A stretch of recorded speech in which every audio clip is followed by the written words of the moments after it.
While he isn't without his fair share of controversies, Jim Shooter is by far one of the most influential comic book creators of the last century.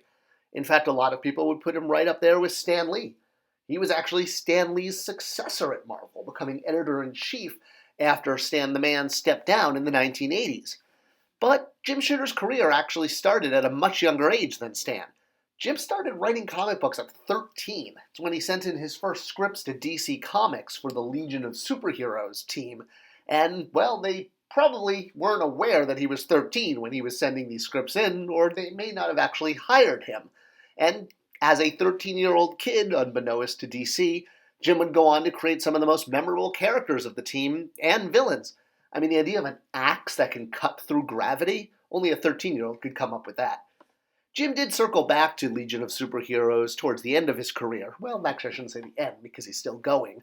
But it has been a team that has very much been associated with Jim both in his younger years and later. A lot of fans also know him as the creative power behind the 1990s Valiant comic book revolution, where story and art were emphasized over really corporately owned characters. And when Image Comics broke out in the early 90s, Valiant was right there to show that independent comic books, or at least comics that weren't part of the two big houses, the DC and Marvel, had their place at market. And it was really Jim's leadership at Valiant that kicked them off and helped turn them into really the third or fourth tier comic book company that they became. But going back to the 1980s, when Jim was brought into Marvel to be Stan Lee's successor as the editor-in-chief, well, obviously it was met with a lot of applause and excitement to have new creative power behind the house that Stan and Jack built. And literally they kind of just handed over the reins to him. Spider-Man himself helped with this. And everyone was excited to see what Jim was going to do. He was looking a lot at what DC had recently done with their 50th anniversary, rebooting, or rather, sort of straining the complicated storylines of 50 years through Crisis on Infinite Earth. And Jim felt the same thing was really happening with Marvel, that while the characters were very well recognized and were very popular, you could say that after 25 years they were getting a little bit long in the tooth. He felt that, much like with DC, the storylines were getting convoluted and complicated and were difficult for new readers to jump into.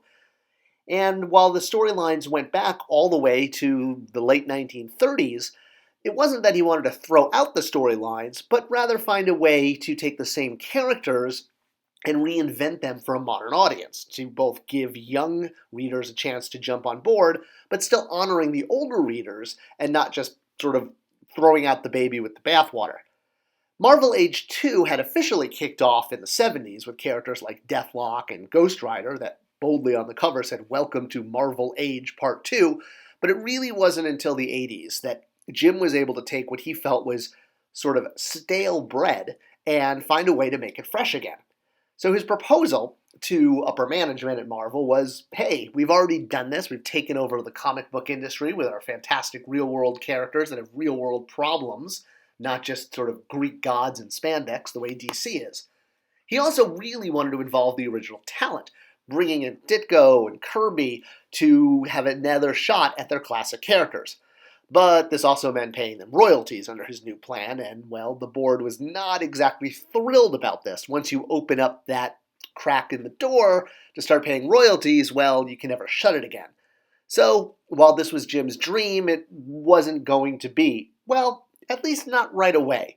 Instead of letting him reboot the Marvel Universe, the powers that be offered him an olive branch and said, what if we gave you a new universe?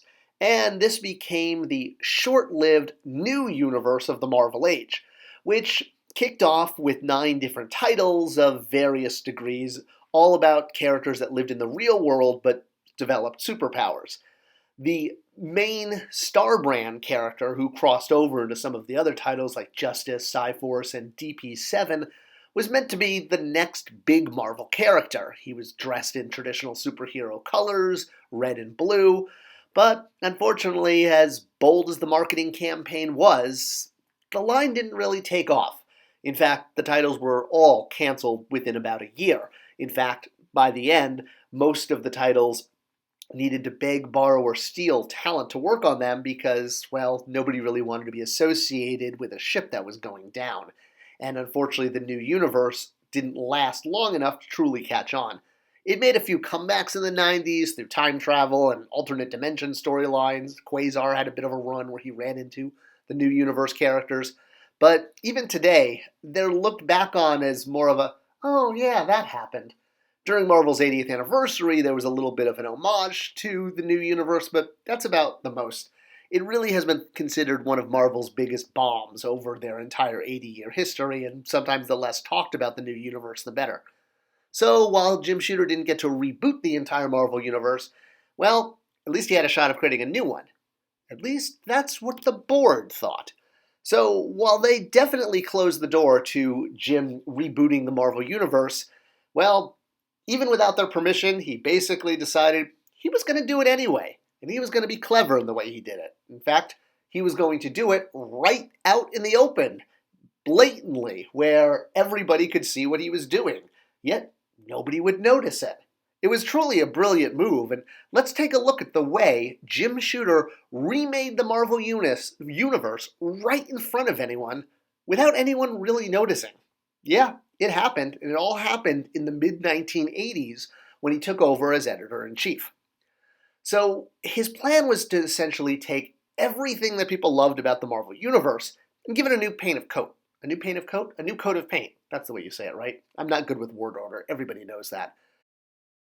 So with Spider-Man, who was Marvel's flagship, and well, still is Marvel's flagship character, the idea was he would represent the change that was coming.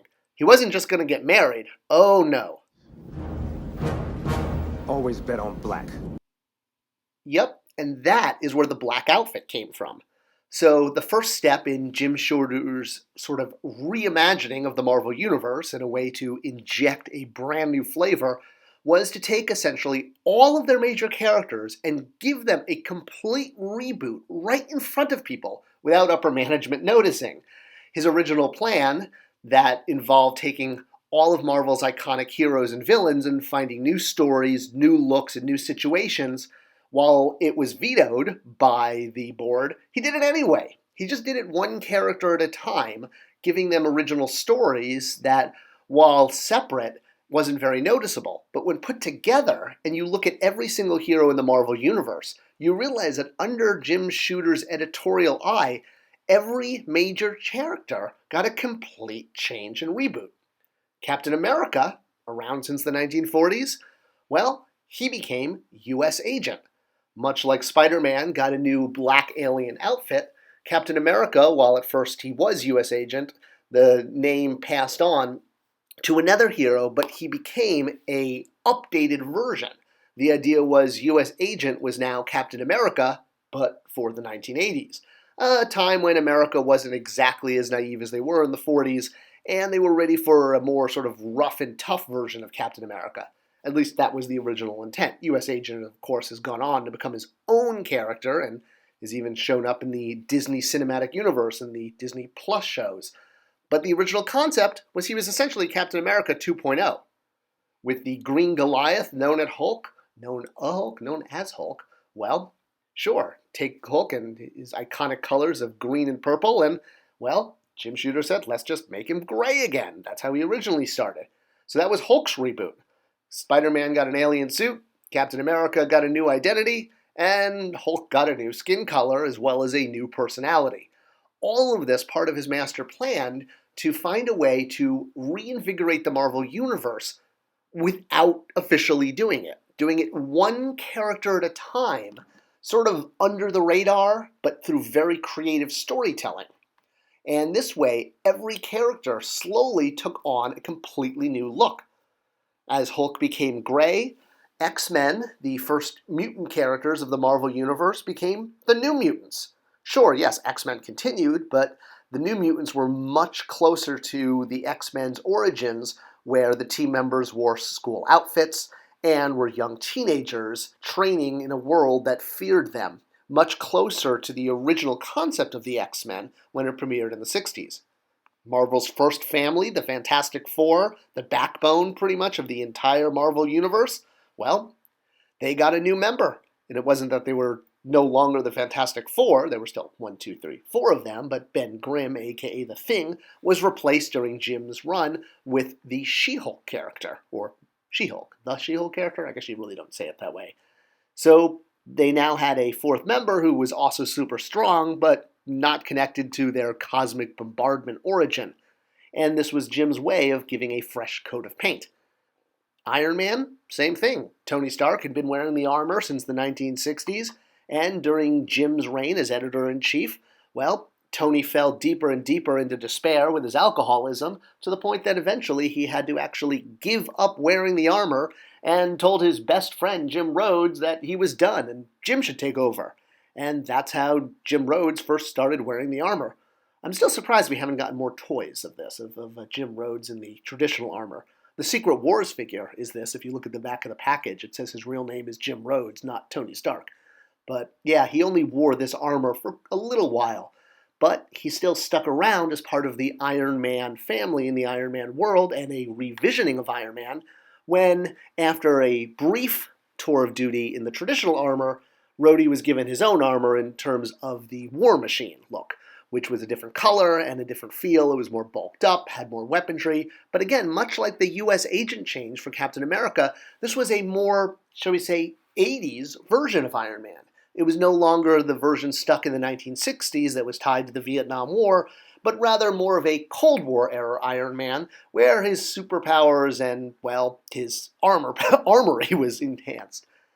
While Jim slowly introduced new characters one by one, he did eventually get to see his dream come true of a complete rehaul of the Marvel Universe, and this was when he came back to Marvel and helped out 15 years later with the Marvel Ultimates universe.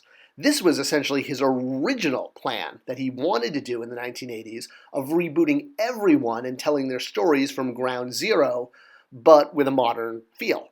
So while he didn't get to do this in the 80s, he cleverly found a way to change every character anyway, and eventually got his shot and did Ultimate characters like Ultimate Spider-Man and his amazing adventures with Thor the Frog. So while Jim has definitely been a controversial figure, and his original plans were vetoed, his creative storytelling and his brilliant ideas wound up changing the Marvel Universe forever. He just did it one character at a time, instead of all at once. I hope you enjoyed this video, and it was a good look at the influence Jim Shooter had on rebooting the Marvel Universe, even when no one realized that's what he was doing. If you like this video, please do share it. It's most appreciated. It helps the channel a ton. Topics are always welcome, and I'll see you guys in the comment section. Thanks for watching.